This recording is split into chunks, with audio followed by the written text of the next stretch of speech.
नमस्कार दोस्तों, स्वागत है एक बार फिर से आपके अपने एजुकेशन चैनल एजुट्यूबर देव पर। तो MDSU, जी हाँ दोस्तों, महर्षि दयानंद सरस्वती यूनिवर्सिटी अजमेर द्वारा फाइनली PhD एंट्रेंस टेस्ट जो है वो आयोजित किया जा रहा है।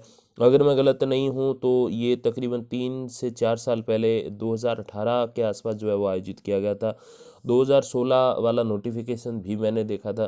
तो ऐसे बात करें तो फिर 3 से 4 साल मिनिमम हो चुके हैं इसको। जी हाँ, बहुत ही लंबे समय बाद ये एक तरीके से वैकेंसी आप कह सकते हो, PhD करने के लिए वैकेंसी है, सीटें हैं लिमिटेड। तो देखिए, online applications are invited from the eligible candidates on the prescribed format for research eligibility test RET 2022, जिसे जो है एक तरीके से हम कह सकते हैं कि पूर्व अनुसंधान परीक्षा भी जिसे कहा जा सकता है, रिसर्च एलिजिबिलिटी टेस्ट, अनुसंधान योग्यता परीक्षा भी जिसे हम कह सकते हैं, PhD एग्ज़ाम भी कह सकते हैं। अब देखिए, यहाँ पर एक सबसे महत्वपूर्ण बात है वो ये है कि जो ये फॉर्म शुरू हो रहे हैं वो 12 फरवरी से हो रहे हैं। जी हाँ, 12 फरवरी यानी कि आज से फॉर्म जो है वो शुरू हो चुके हैं, शनिवार 12 फरवरी को, और वापस शनिवार आने तक यानी कि 26 फरवरी, तो लगभग ये 14 दिन हो गए आपके। तो 12 फरवरी से लगा के 26 फरवरी, 2 सप्ताह तक फॉर्म भरे जाएंगे। And the tentative date of the examination is scheduled on Saturday 26 तो 1 महीने बाद, मतलब लास्ट डेट से 1 महीने बाद और 1.5 महीने बाद आज की जो 12 फरवरी शुरुआती डेट, इससे फॉर्म भरे जाएंगे। तो ये तो है महत्वपूर्ण जानकारी फॉर्म भरने के संबंध में। अब देखिए दोस्तों कि विषय इसमें जो है वो कौन कौन से हैं, सब्जेक्ट्स जो हैं वो कौन कौन से, देखिए सबसे पहले ABST जिसकी 9 वैकेंसी है, फिर बिजनेस एड 3 वैकेंसी, बॉटनी की 18 हैं, केमिस्ट्री की 39 हैं, 16 वैकेंसी कंप्यूटर साइंस की है, एनवायरनमेंट साइंस की जो है वो 3 हैं, 7 जो है वो फूड एंड न्यूट्रिशन की है, होम साइंस का ही पार्ट है ये। मैथमेटिक्स की बात करें तो देखिए 21 है, और 6 जो सीटें वो माइक्रोबायोलॉजी की हैं। फिजिक्स की जो है वो 4 है, जियोलॉजी की 3 है, 53 जो है वो अपने जूलॉजी की है सबसे ज़्यादा। और देखें आगे तो 12 इकोनॉमिक्स की है, ज्योग्राफी की 34 हैं, 13 हिस्ट्री की है, पॉलिटी की 16 हैं, 13 पब्लिक एड की हैं, 4 इंग्लिश और 4 एजुकेशन, 12 हिंदी की हैं, 3 जो है वो संस्कृत और उर्दू की हैं, एक है ड्राइंग एंड पेंटिंग की, 8 सोशियोलॉजी फिलोसफी की 6 और म्यूज़िक की 4। तो 26 अलग अलग सब्जेक्ट और टोटल जो वैकेंसीज आई हैं वो आपके सामने सारी चीज़ें देखिए ज़रा।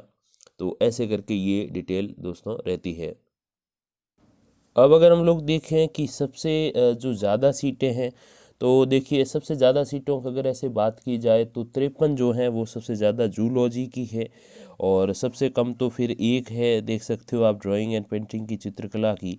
तो ऐसे करके दोस्तों ये सबसे कम और ज़्यादा वाला। और एक और बात यहाँ पर कि जो विषय होते हैं अमूमन जो है 30 के आसपास होते हैं कई बार, लेकिन यहाँ पर जो है इतने नहीं हैं, 26 ही है, 30 से ऊपर नहीं गए हैं। जैसे हम अपना कॉलेज लेक्चरर एग्ज़ाम भी देख लें तो 31 सब्जेक्ट है उसमें, हालांकि होम साइंस के काफ़ी सारे पार्ट्स आ गए इसीलिए ऐसा है। तो एक रीज़न ये भी रह सकता है, और ये जो है प्रमुख सब्जेक्ट इसमें मेरे हिसाब से आ ही गए हैं, और जिसमें जो है सबसे ज़्यादा अभ्यर्थी भी हुआ करते हैं। अब देखिए टोटल जो सीटें हैं वो है 315 315 जो है टोटल सीट्स हैं। अब इसमें एक क्वेश्चन ज़रूर महत्वपूर्ण निकल के आता है कि जो नेट किए हुए अभ्यर्थी हैं उनको छूट है क्या। जाहिर सी बात है, JRF वाले एडमिशन लेंगे तो उनको फेलोशिप मिलेगी, और अब जो नेट वाले हैं उनको क्या एंट्रेंस एग्ज़ाम देना पड़ेगा, नहीं देना पड़ेगा, तो इसके लिए भी मैं आपको ऑफिशियल नोटिफिकेशन पे ले चलता हूँ, तो उसमें हम लोग ये सारी बातें जानेंगे।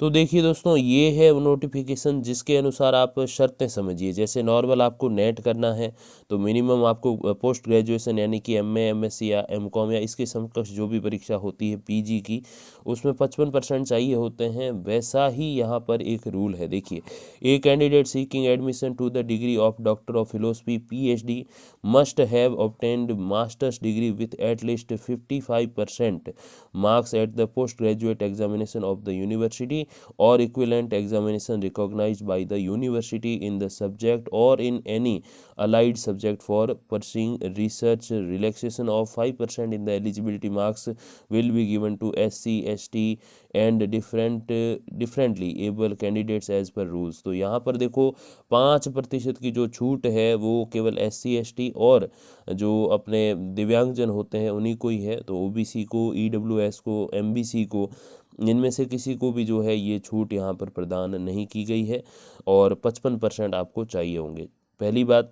दूसरी बात जो है, जाहिर सी बात है ग्रेजुएशन करके ही आपको पोस्ट ग्रेजुएशन किया है तो वो भी चीज़ें यहाँ पर है और डॉक्यूमेंट्स वगैरह सब ओरिजिनल वेरीफाई वगैरह किए जाएंगे, वो खैर आपको पता ही है।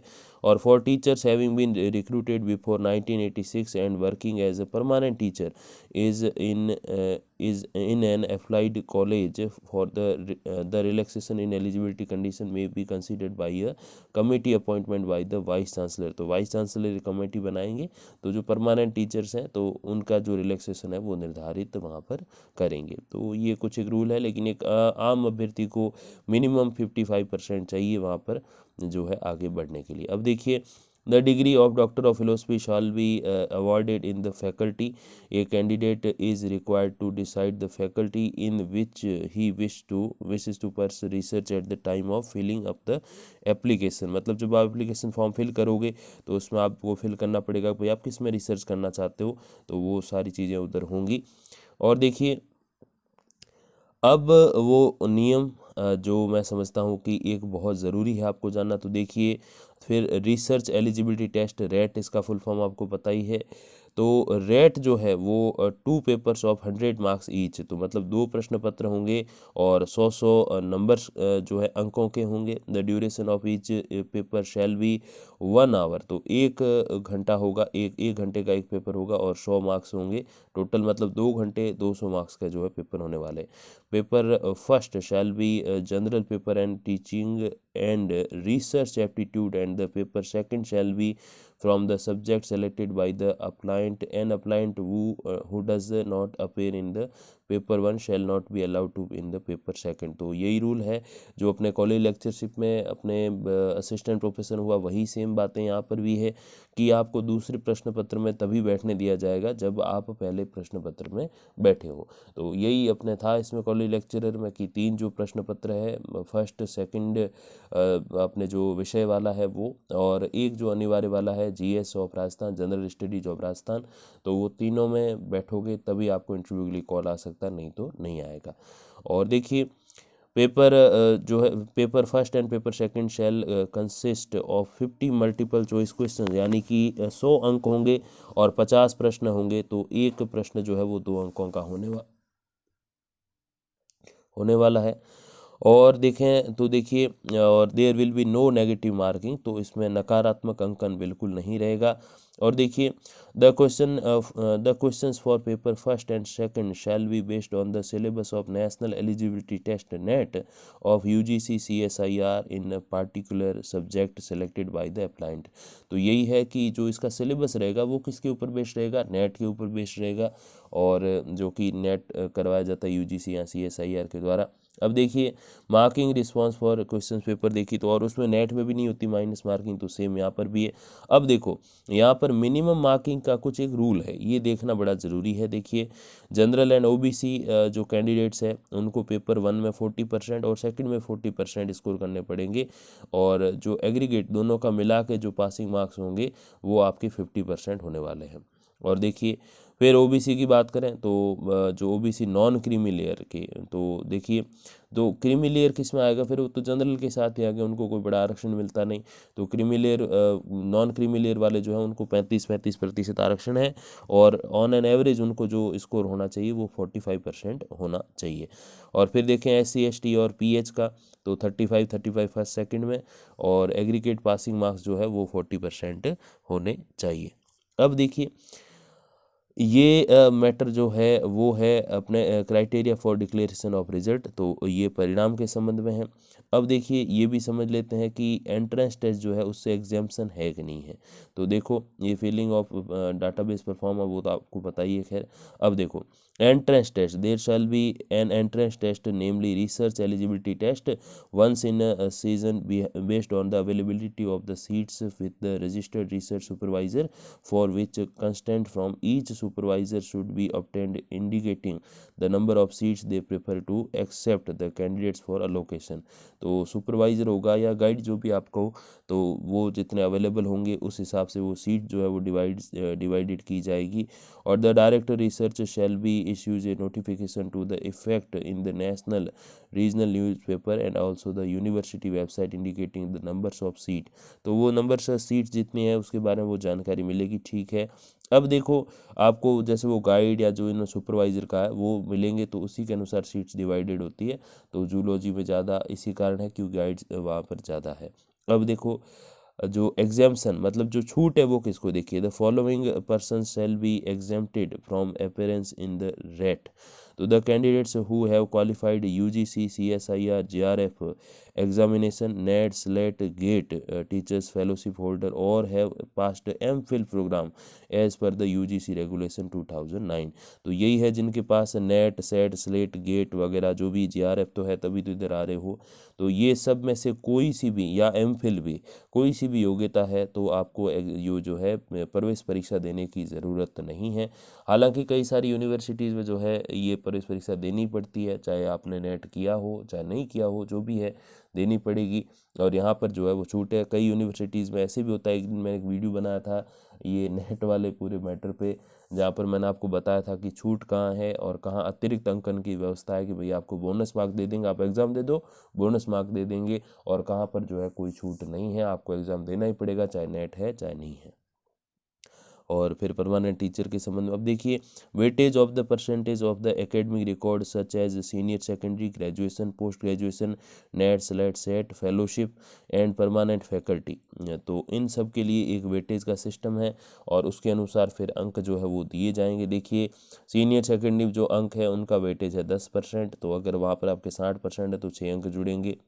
फिर ग्रेजुएशन वहाँ पर आपके जो है अपने 20% जो है जोड़े जाएंगे ग्रेजुएशन के, तो वहाँ पर अगर आपके देखिए 50% या 60% है तो 12 नंबर जुड़ेंगे। फिर देखो तो पोस्ट ग्रेजुएशन पे 40, तो अगर वहाँ आपके जो है 60% है तो फिर 24 नंबर, और फिर पूरे किसी का 100% है तो 40 नंबर जुड़ जाएंगे। और देखिए नेट स्लेट के फिर 10, तो वहाँ लगभग 50% अगर आपके अंक है तो फिर 5 नंबर जुड़ेंगे। परमानेंट फैकल्टी हायर एजुकेशन में तो 10%, तो 5 नंबर जुड़ेंगे। और फेलोशिप का देखिए वहाँ परमानेंट फैकल्टी के लिए तो खैर ये 10% है तो पूरा ही जुड़ सकते हैं क्योंकि इसमें परसेंटेज तो फिर क्या ही होगा। फिर फेलोशिप वाले 10% है, तो ऐसे करके ये सारी कहानी। और देखिए candidates shall be required to fill up an application form for allotment of research supervisor to be obtainable from the research selection indicating their with the order of preference. तो यही है कि आप जो है पूरा नाम वगैरह वो आगे फिर भरने की आपको वहाँ व्यवस्था मिलेगी।